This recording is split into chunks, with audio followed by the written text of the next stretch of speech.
Thirdly, we were assisted greatly by our uniformed colleagues. They were stopping Johnny Adair day and daily on the street.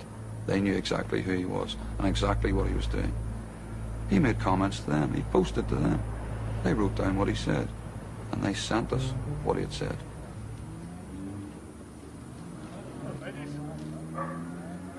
It's quiet, that's the way we like it. It's not bothered, it's quiet. I would love to see it quiet. So we all like, nobody wants to fucking run 7 days a week targeting provos, killing innocent people and killing Sinn Féiners. Nobody wants to do that all their lives. I mean, we want to go home and watch Coronation Street like the rest of them. We're all human. We've balls and heart like the rest of us. We want to go away to the beach this summer, but I'll not sit back and let our fucking people get fucking walked on. You know what I mean? When are you going to get on your fucking money, John? I don't need money.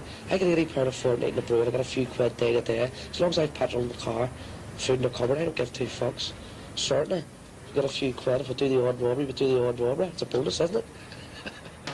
On the 2nd of January 1994, one of Johnny Adair's UFF head squads went to Sinn Féin councillor Alex Maskey's house and raked it with gunfire. 2 days later, he had a conversation with the detective. The substance of the conversation showed that Adair's knowledge was such about that attack that he had to be involved. What he told the detective was that not only had he sent his team to do that job at Maskey's house, but he sent the team back the next day. His reasoning behind that was that the police, the military, no one would expect him to send a team to hit the same target 2 days running. That was his thinking. He was able to tell the detective that the car broke down on the way to do the shoot. He told the detective where the team had dumped the car. He told the detective that the lads had to walk back to the Shankill, guns and all. In fact, he told him that it was a new gun that they'd used on the shooting. We found the car, and when we found it had a mechanical defect. The car had broken down. It wouldn't start. We looked at the bullet cases and the bullet heads from the scene of the shooting at Maskey's. It was a previously unused weapon. We were able to show that through ballistics tests. In fact, that's the weapon they used. We weren't the only people watching Johnny Adair.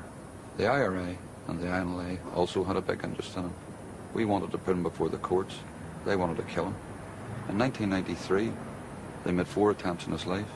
They took over houses. They sprayed his car with gunfire. They injured one of his mates. He escaped unhurt.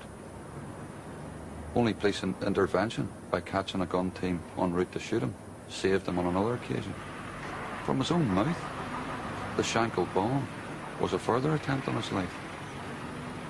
Johnny Adair was well aware of the danger, but he took precautions. His house was like a fortress. He had bulletproof windows. He had a steel-reinforced front door. He had roller shutters in the front and back doors. He had security lights front and back. He had a closed-circuit TV camera mounted at the end of the street with monitors in his living room and bedroom, watching for anybody coming into the street. He had his own members of C Company patrol the streets around his house, doing vigilante duty to watch out for any impending attack.